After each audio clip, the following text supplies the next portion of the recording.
RPod 179, we're going to talk about connecting and unconnecting. Okay, so this is what it looks like when you're fully connected. Safety chain's on. The emergency brake cable is connected to a safety chain. The coupler is locked down on the 2-inch ball with a safety mechanism. We are plugged into a vehicle which is helping to generate power and fulfill the battery if it drains at all. So everything is hooked up properly. You can cross those chains.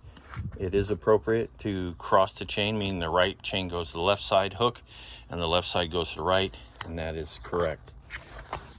The electric tongue jack is at the spot. You'll see down below there is a tape line, and I believe that tape line is too far.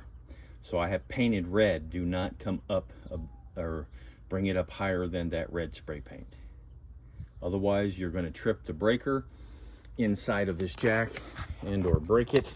These are about $500.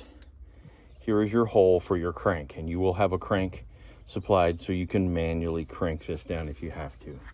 So this is set up. So you get to your spot, you go to park, you find a very nice spot to park, and then I have a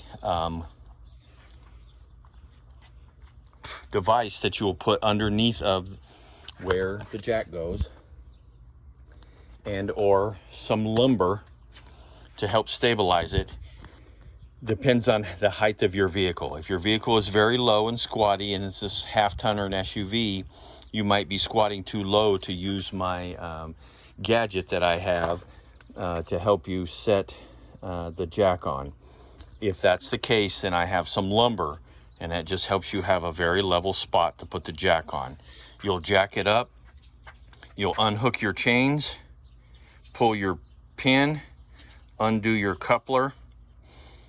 That pin is out. You will jack it up onto the wood and get it up to where it's basically level.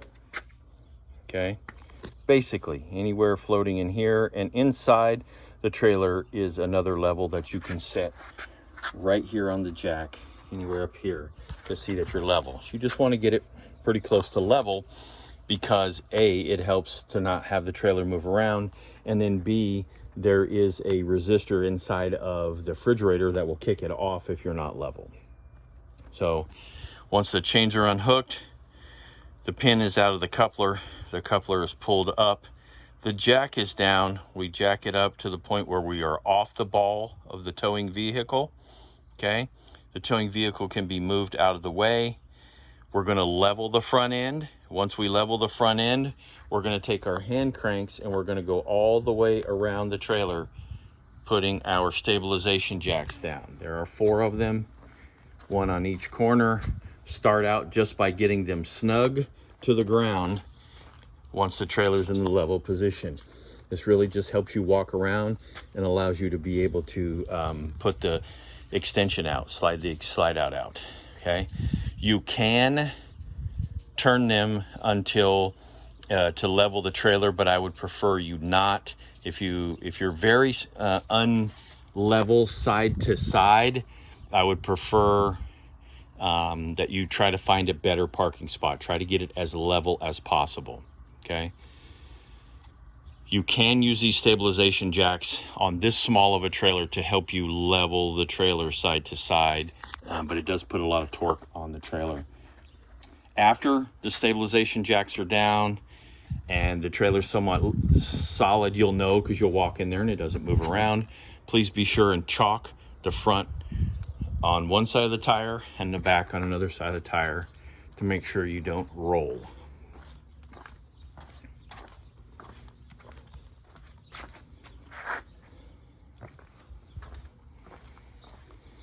Just chalk the tires, put a rock here on one side, and then on the other side put one in the back so it can't move forward or backwards.